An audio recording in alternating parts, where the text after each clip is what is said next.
मैं doctor Shivsan Yadav, physiotherapist, head of BGR physiotherapy clinic, Kakadeo, Kanpur. आज मैं आपको पार्किंसन के बारे में बताऊंगा कि पार्किंसन क्या है, कैसे होता है, उसके लक्षण कैसे हैं और उसका निवारण कैसा है। तो आप क्वेश्चन करिए। सबसे पहला क्वेश्चन है हमारा डॉक्टर साहब कि पार्किंसन डिजीज़ होती क्या है।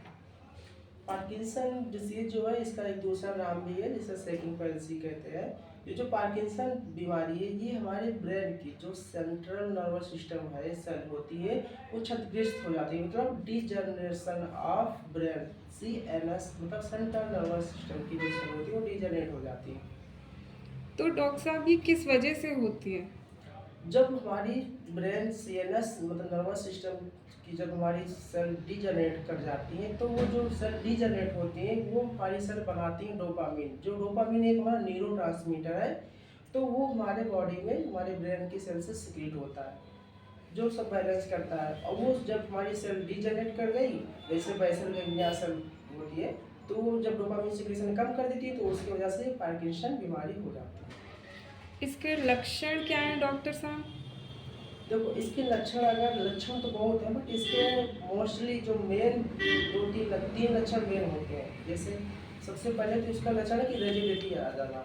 रेजिडिटी मतलब कि जो मांसपेशियां होती हैं उसमें अकड़न आ जाना, मतलब वो बहुत स्टिफ हो जाती है।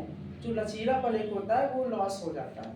दूसरा लक्षण ये है कि ब्रेडिकाइनेशिया, मतलब वो मूवमेंट स्लो हो जाता है, क्योंकि उसकी जो मसल्स होती हैं उसमें अकड़न में आ गई, मतलब वो रिजिडिटी उसमें आ गई। तीसरा जो लक्षण है वो है रेस्टिंग ट्रीमर।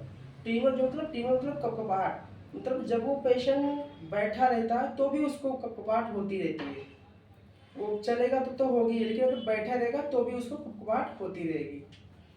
तो ये डॉक्टर तीन उसके मेन लक्षण है, मतलब रेजिडिटी और रेस्टिंग ट्यूमर एंड ब्रेडिकाइनेशिया। मतलब जब भी वो पेशेंट चलेगा तो वो धीरे धीरे चलेगा। अगर आप उसको बोलो कि तुरंत आप आगे जा रहे हो, फिर बोलो आप लेफ्ट मुड़ जाओ, तो उसको मोड़ने के लिए उसको थोड़ा स्पेस चाहिए, मतलब वो चलेगा तो थोड़ा मुड़ के चलेगा, और वो उसका जो चलना है वो धीरे हो जाएगा, और वो झुके, मतलब हमेशा आगे फॉरवर्ड में झुके हुए बात करेगा।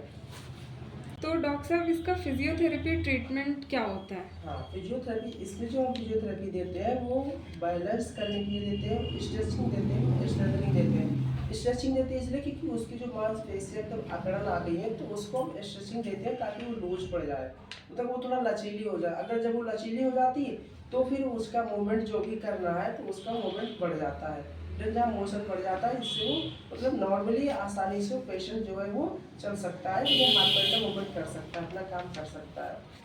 और फिर दूसरा स्टर्निंग उसलिए देते हैं क्योंकि उसके जो बॉडी पार्ट होते हैं, जो लेग होते हैं, अपर लिम्ब और लोअर लिम्ब, वो रिजिडिटी के कारण वो बैलेंस नहीं कर पाते, मतलब उसको भारी लगने लगते हैं। वो रखता कहीं पैर है तो उसको लगेगा अब आगे चल नहीं पाएंगे, तो वो गिरने या इसका डर रहता, तो उसको हम स्टर्निंग देके उसकी बैलेंसिंग को सही करते हैं, और बैलेंसिंग एक्सरसाइज भी करवाते हैं जिससे वो बैलेंस बना रहे बराबर, ताकि वो अपने सारे मूवमेंट डेली लिविंग एक्टिविटी को कर सके।